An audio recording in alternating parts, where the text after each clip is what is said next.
Hey, bonjour à tous, Steve de chez Solutions Vélo SM. J'espère que vous allez bien aujourd'hui. Aujourd'hui, faire suite à notre vidéo sur les outils pour se monter un toolbox, on passe à un mode un peu plus avancé. Donc, des outils qui vont vous permettre d'en faire encore plus sur votre vélo. Je dirais qu'avec ce qu'on a présentement sur la table, vous êtes capable de monter votre vélo à 100% pour être capable de faire de l'entretien, minus deux, trois petites affaires.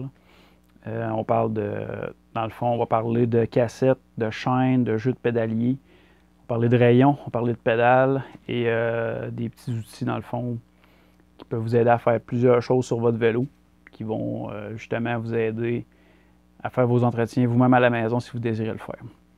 Fait que sans plus attendre, on commence ça. On commence ça avec la cassette.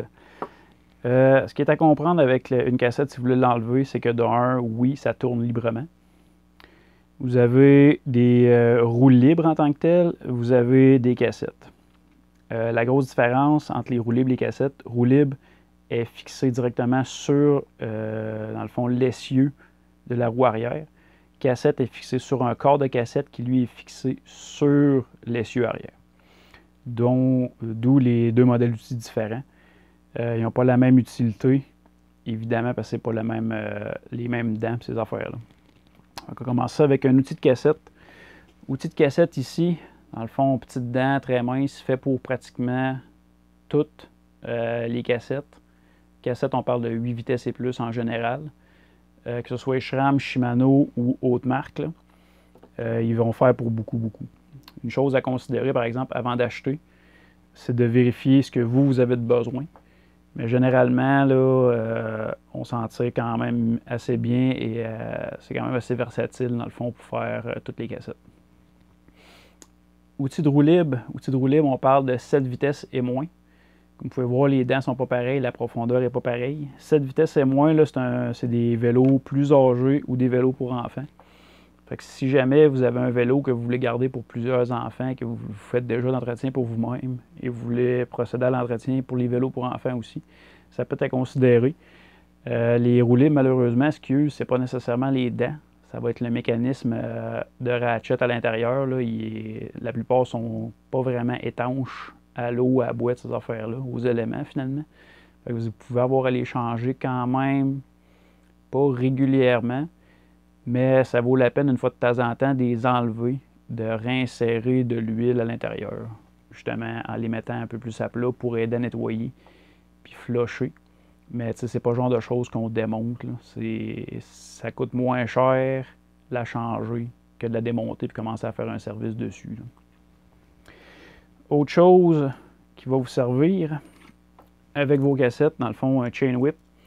Chain whip là, va vous servir à mobiliser la cassette pour enlever la cassette finalement. Si vous n'avez pas ça, vous ne réussirez jamais à enlever une cassette, là, à moins que vous ayez vraiment un torque immense dans les mains et une bonne paire de gants. Là. Avec le torque qu'on met pour visser les notes, surtout que la plupart sont vissés sans graisse, malheureusement. Sont souvent figés en place. Là. Des fois, il faut que je sorte une pry bar pour être capable d'enlever les cassettes. Là. C'est le genre de choses qui est à considérer. Les deux vont ensemble finalement. Si vous achetez un, vous n'aurez pas le choix d'acheter l'autre, à moins que vous vouliez seulement resserrer vos cassettes à l'occasion. Mais sinon, c'est sûr que si vous passez à l'atelier, sur rendez-vous, on peut juste vous enlever la cassette, ultimement. Dépendant de ce que vous voulez faire. C'est pas nécessairement long, là. Ça prend 5 minutes en moyenne. Là.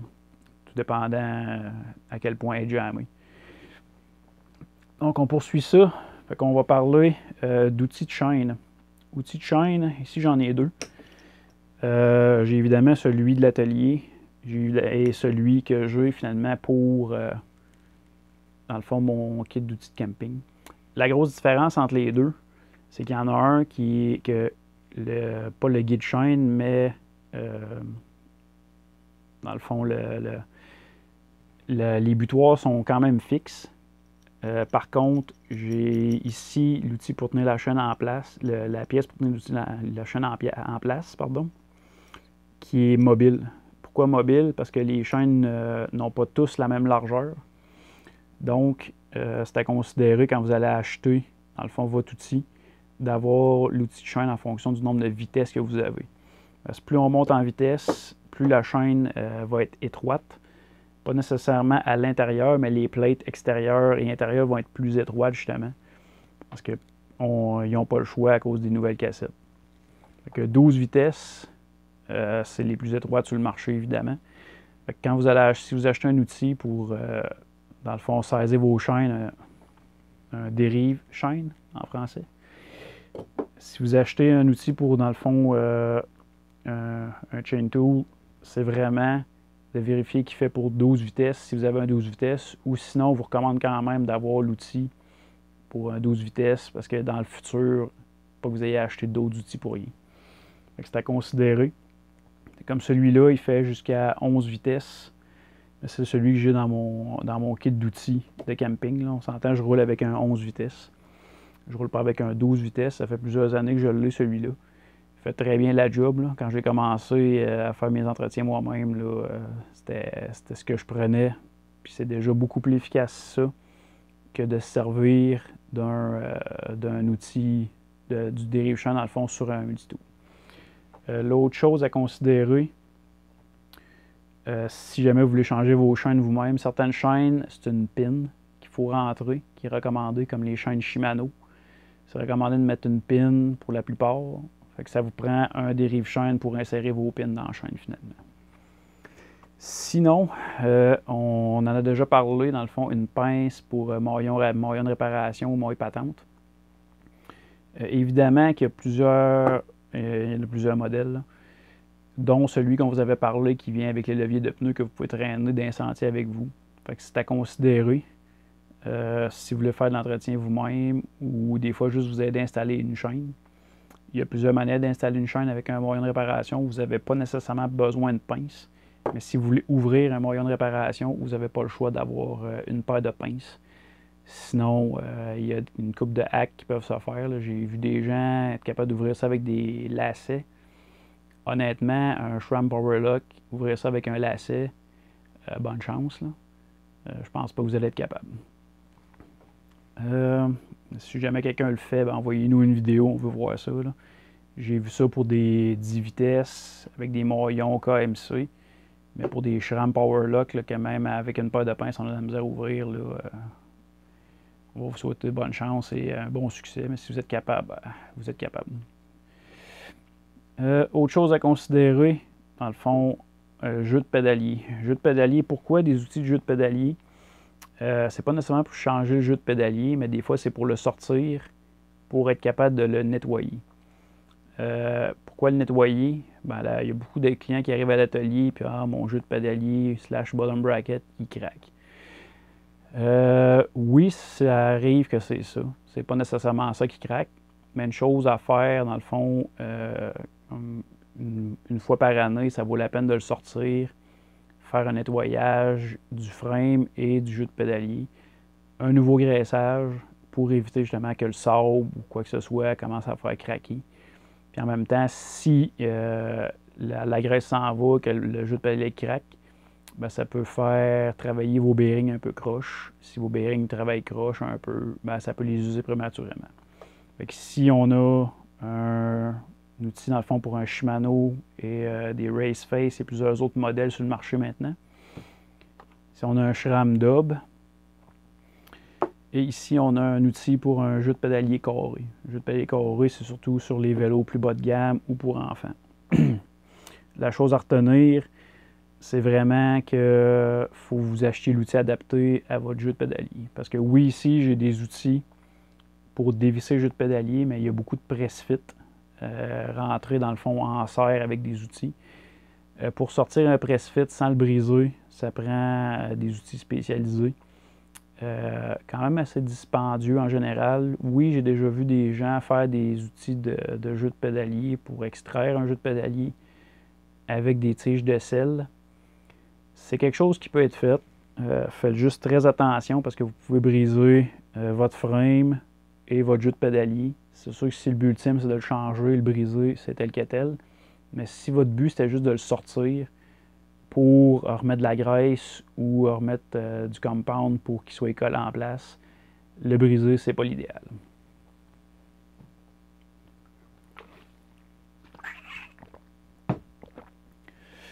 Après les jeux de pédalier, une autre chose qu'on travaille quand même une fois de temps en temps, c'est des rayons. Clés de rayon. Oui, sur les outils multifonctions, il y en a quand même beaucoup qui n'ont. Mais à cause du fait que c'est compact, c'est souvent plus dur à utiliser. Vous êtes pogné avec l'outil, vous ne pouvez pas serrer comme vous voulez. Un outil de rayon, comme celui-là, fait 3 grosseurs. C'est les 3 grosseurs les plus communes qui vont faire sur à peu près 90% des vélos. Peut-être pas 90, 75 mettons. Parce que les vélos avec des moteurs roues, vélos électriques avec des moteurs roues, c'est plus gros que ça. Sauf que encore là, ça vaut la peine de prendre la mesure ou sinon d'amener carrément votre vélo dans un atelier ou de l'amener à l'atelier pour qu'on puisse vérifier la grosseur que vous avez besoin pour que vous achetiez des fois juste une clé de rayon. Mais encore là, avoir une clé de rayon qui va vous coûter le même prix que cet outil-là, ça peut valoir la peine d'avoir les 3 en tant que tel. Exemple, moi j'ai une grosseur d'écrou de rayon, puis mon fils en a une autre grosseur, ben, au lieu de traîner 2 clés dans mon kit de camping, ben, j'amène juste celle-là. Fait que c'est à considérer. Faites juste attention quand vous serrez, parce que normalement, quand on serre d'un côté, il faut desserrer l'autre côté. Sinon, vous pouvez rendre votre roue ovale ou en forme d'œuf. C'est quelque chose qui n'est pas nécessairement souhaité. Mais ça vaut la peine de rayon une fois de temps en temps puis de resserrer, pour éviter des bris sur vos roues. Autre chose à considérer, une clé de pédale. Clé de pédale, dans le fond, c'est une clé numéro 15 mm. Une clé 15 mm que vous pouvez avoir dans n'importe quel coffre à outils. À la différence que celle-là est beaucoup plus mince. On parle d'environ la moitié ou le 2/3 d'une clé 15 mm standard. Certaines pédales, l'espacement pour rentrer la clé est trop mince. Fait que vous ne pourrez pas prendre votre clé standard que vous avez dans n'importe quel coffre à outils. Ça va vous prendre une clé 15 mm comme ça. C'est pas nécessairement dispendieux, c'est pas quelque chose que vous allez vous servir souvent. Mais ça reste que ça peut valoir la peine d'en avoir une si vous prévoyez faire un changement de pédale. Celle-là, je pense qu'elle a dû me coûter une quinzaine de dollars, puis elle va durer, là, honnêtement, je ne sais même pas si je vais passer au travers un jour. Ça dépend juste de à quel point vous changez souvent des pédales. Mais celle-là, je m'en sers à l'atelier, puis j'ai pas de problème. L'autre avantage que j'ai avec celle-là, c'est que j'ai déjà une 8 mm, une 10 mm. 10 mm beaucoup plus rare, mais une 8 mm pour des pédales, c'est quand même assez commun. Tandis que la plupart des pédales maintenant, on peut les dévisser avec une clé Allen. Fait que ça peut être à considérer. Celui-là, dans le fond, j'ai plusieurs utilités avec. Autre chose après ça, on continue avec, dans le fond, les pinces. Évidemment, une paire de pinces ou un Westcott, vous n'aurez pas le choix d'en avoir un. Si vous avez juste un box, ben, ça vous prend quelque chose, dans le fond, pour visser, dévisser. Ultimement, dans le fond, si vous avez un box à cassette comme ça, vous pouvez mettre un box par-dessus. Sauf que là, ça implique que vous allez avoir à acheter probablement un box. C'est quand même assez gros. De mémoire, ça me prenait... je ne me rappelle plus quelle grosseur ça me prenait. La seule chose que je vous confirme, c'est que j'avais pas ça dans un toolbox Mastercraft standard.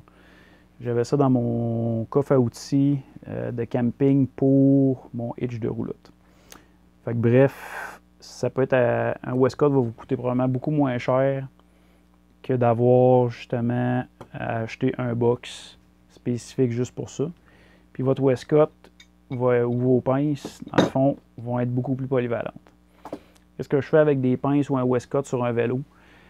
En dehors justement de toutes mes box ou dévisser des écrous sur certains essieux, que c'est des écrous, des leviers à déclenchement rapide. Ben, on n'a pas le choix à un moment donné. Soit on traîne un box numéro 15 pour toutes les faire, ou on traîne une paire de pinces qui va être beaucoup plus polyvalente. La paire de pinces aussi, ce qu'elle va vous permettre de faire, un coup qui sont propres, je répète, un coup qui sont propres. Vous les nettoyez avec de l'alcool à friction ou avec n'importe quel autre nettoyant heavy duty pour enlever toute la cochonnerie qu'il y a dessus. Le fait qu'ils sont ajustables, ben, vous pouvez redresser des freins à disque avec ça. J'ai fait ça pendant plusieurs années, avant justement de m'équiper avec un outil pour redresser les freins à disque, juste pour et aller plus vite dans le fond pour éviter d'avoir à nettoyer tout le temps mes outils. Je vais vous le montrer, je pense que j'ai ça ici. Eh oui, direct ici. Oui, ça c'est un modèle là, en tant que tel, là, mais ils se ressemblent tous là, dans le fond. Vous pouvez facilement faire la même chose avec un Westcott pour redresser vos disques. C'est quelque chose qui peut être à considérer. Honnêtement, j'ai arrêté de compter le nombre de fois où je redressais de façon mineure mes disques. Honnêtement, tout ce qui fait du bruit sur mon vélo, ça m'énerve. Aussitôt qu'il y a un petit frottement, là, ting, ting, ting, ting, ting, dans mes roues, là, puis je sais que c'est mes disques, là, ben, je redresse ça le plus rapidement possible, justement, pour éviter que ça empire. Puis, user mes plaquettes pour rien. Des choses comme ça, là, mais c'est juste que ça m'énerve bien raide. Autre chose que vous pouvez utiliser si jamais vous êtes mal pris, là, un petit hack comme ça, là, vos clés Allen. Celui-là, c'est l'outil de mon fils que j'ai donné, qui ne me sert plus nécessairement. Il est quand même assez vieux, mais il est encore très utile. Vous pouvez soit prendre des clés Allen sur vos outils multifonctions pour essayer de redresser vos disques, ou encore là, tout dépendant de l'outil, vous voyez, il y a quand même plusieurs largeurs. Là. Vous pouvez quand même vous arranger. Là. Si on enlève, mettons, on enlève le tournevis plate, j'ai sensiblement la même largeur que mon outil pour redresser les disques. Vous pouvez facilement redresser des disques avec ça. Dernière chose qui peut quand même vous sauver beaucoup de troubles, des petits coupe-câbles, des side cutters finalement. Ça me sert pour mes tie wraps. Il y a beaucoup de vélos qui n'ont pas de routine interne dans le fond, que tout tient avec des tie wraps un peu partout. Fait que couper vos tie wraps le plus flush possible avec ça, ça fait quand même une bonne job. Oui, avec un couteau, ça peut faire. Là. Faites juste attention pour vous couper, de 1, et de 2, passez tout droit et aller scratcher votre frame. C'est pour ça que je prends des petites pinces. Oui, c'est pas flush. Il y a des modèles qui vont faire des flush cutters qu'on appelle dans le fond. Faites pour les tie wraps. Oui, ça peut valoir la peine si vous en faites beaucoup, comme on en fait à l'atelier. Mais pour vous, à la maison, honnêtement, ça ne vaut pas la peine d'investir là-dedans. Je vous dirais d'investir dans une petite paire de pinces, même si c'est des cheap, là, juste pour couper vos tie wraps, là, ça peut valoir la peine. Là. Fait que sur ça, si vous avez des questions, on vous invite à les mettre dans les commentaires. Sinon, vous pouvez nous les envoyer à solutionvelosm@outlook.com ou encore nous les envoyer directement via Facebook/Messenger. On vous invite à vous abonner au Facebook ainsi qu'à la chaîne YouTube, justement, pour avoir les vidéos et les capsules info-conseils qui sortent quand même assez régulièrement. Fait que sur ce, on va vous souhaiter une bonne journée et une bonne ride.